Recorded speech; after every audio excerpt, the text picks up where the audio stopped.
Hi friends, எல்லாம் எப்படி இருக்கீங்க? எல்லாம் நல்லா இருக்கீங்களா? வாங்க வீடியோக்குள்ளே போகலாம். வீடியோக்குள்ளே போகிறதுக்கு முன்னாடி மறக்காமல் நம்ம சேனலை சப்ஸ்கிரைப் பண்ணிக்கங்க. லைக் பண்ணுங்கள், ஷேர் பண்ணுங்கள், கமெண்ட் பண்ணுங்கள். வாங்க வீடியோக்குள்ளே போகலாம். இன்றைக்கி நான் எங்கள் வீட்டில் என்ன பண்ணியிருக்கேன்னா, கேழ்வரகு கூழ் தான் பண்ணியிருக்கேன். இப்போ இருக்க ஜென்ரேஷனுக்கு சில பேருக்கு தெரியல, அதனால் நான் இந்த வீடியோ போடுறேன். பாருங்கள், எல்லோரும் பார்த்துட்டு மறக்காமல் யாருக்கெல்லாம் கேழ்வரகு கூழ் பிடிக்குமோ அவங்க கமெண்ட்டில் சொல்லுங்கள். வாங்க வீடியோக்குள்ளே போகலாம். ஒரு கிளாஸ் கேழ்வரகு மாவு எடுத்து இன்றைக்கி நைட்டு புளிக்க வைக்கணும்.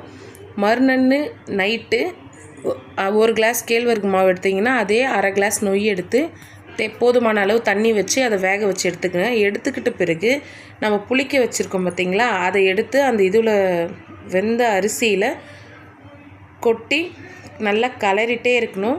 நம்ம கிளறதை நிறுத்திட்டோம்னா கட்டி கட்டியாக ஆகிடும். அதனால் கிளறிட்டே இருங்க. ஒரு 5 நிமிஷம் 5 நிமிஷம் கிளறிட்ட பிறகு 5 நிமிஷம் டம் போட்டுருங்க சிம்மில் வச்சுட்டு. கூழ் ரெடி ஆகிடும். மறுநாள் காலையில் எடுத்து மேலே ஏடு படைஞ்சிருக்கும், ஏடு படைஞ்சிருக்கிறது ஃபுல்லாக எடுத்து ரிமூவ் பண்ணிவிட்டு இன்னொரு பாத்திரத்தில் போட்டு உப்பு போட்டு நல்லா தண்ணி ஊற்றி கரைச்சிடுங்க. கரைச்சிட்ட பிறகு வெங்காயமும் தயிரும் ஊற்றி குடிச்சு பாருங்கள். இந்த அடிக்கிற வெளுக்கு அட்டகாசமாக இருக்கும்.